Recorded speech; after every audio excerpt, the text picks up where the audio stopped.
I just pray for the children.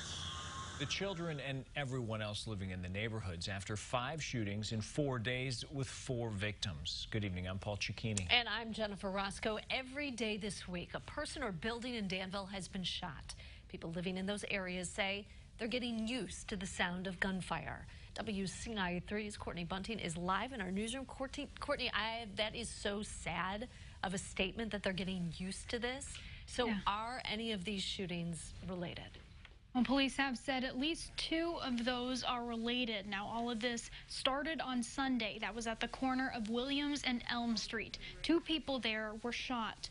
Now, the 2 shootings police think are related. Those are the 2 that happened on Chandler Street by Center Street. The first of those was on Monday morning. A woman was shot. And then on Tuesday, shots were fired, but only a house was hit.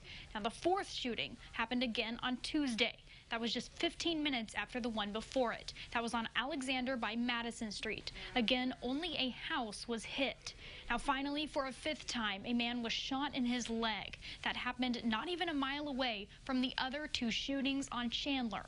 Now, one man lives near where the shooting happened on Wednesday. He said he hears a lot of gunfire, a lot of gunshots in his neighborhood. He thinks things have gotten worse over time, but he has faith that things will start looking up.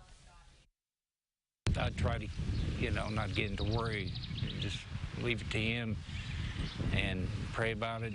If I see somebody doing something wrong, I pray about them, for them and stuff.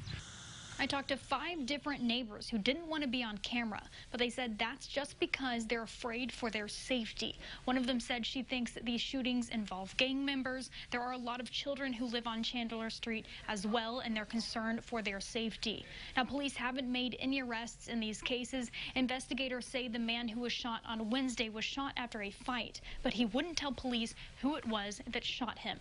Live in the newsroom, Courtney Bunting, WCIA3, your local news leader. I remember when we had that in our story, and I have to think that has to be so frustrating to police that this person knows who shot him and is not cooperating with them at all. It makes things a lot more challenging, yeah. All right, thank you, Courtney.